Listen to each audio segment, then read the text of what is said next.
সব জল্পনা কল্পনার অবসান ঘটিয়ে অবশেষে বিশ্বের অন্যতম মর্যাদাপূর্ণ চলচ্চিত্র আসর কান চলচ্চিত্র উৎসবে যোগ দিয়েছেন সাবেক বিশ্বসুন্দরী ও বলিউড অভিনেত্রী ঐশ্বরিয়া রাই বচ্চন। দীর্ঘ কয়েকদিন ধরে তার উপস্থিতি নিয়ে বলিপাড়ায় যে অনিশ্চয়তা ও গুঞ্জন চলছিল, শেষ পর্যন্ত তার কান যাত্রা সেই প্রশ্নেরই অবসান ঘটিয়েছে।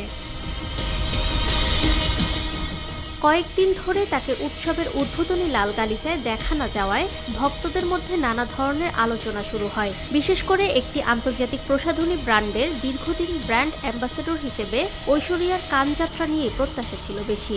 সেই জায়গায় অন্য তারকাদের উপস্থিতি এবং প্রচারণামূলক ভিডিওতে নতুন মুখদের দেখা যাওয়ায় অনেকেই ধরে নিয়েছিলেন এবার হয়তো কান মঞ্চে থাকছেন না ঐশ্বরিয়া।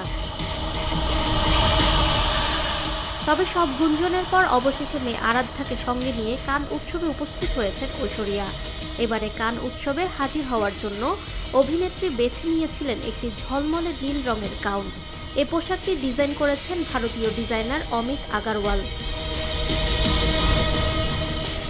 ফ্যাশনের পাশাপাশি রেড কার্পেটে ঐশ্বরিয়া তার স্বভাব সুলভ আন্তরিকতা দিয়েও সবার মন জয় করেন। তিনি হাত জোড় করে ফটোগ্রাফারদের অভিবাদন জানান এবং হাত দিয়ে হার্ট চিহ্ন দেখান।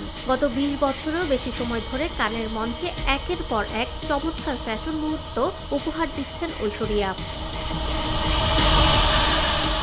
সব মিলিয়ে ফ্যাশন আর ব্যক্তিত্বের অনন্য মেলবন্ধনে আবারও আলোচনার কেন্দ্রে জায়গা করে নিয়েছেন ঐশ্বরিয়া রাই বচ্চন।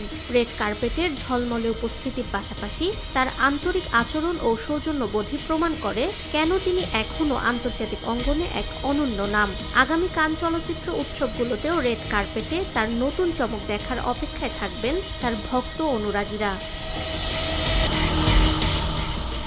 ফাহমিদা বিনতে আনোয়ার, নিরপেক্ষ।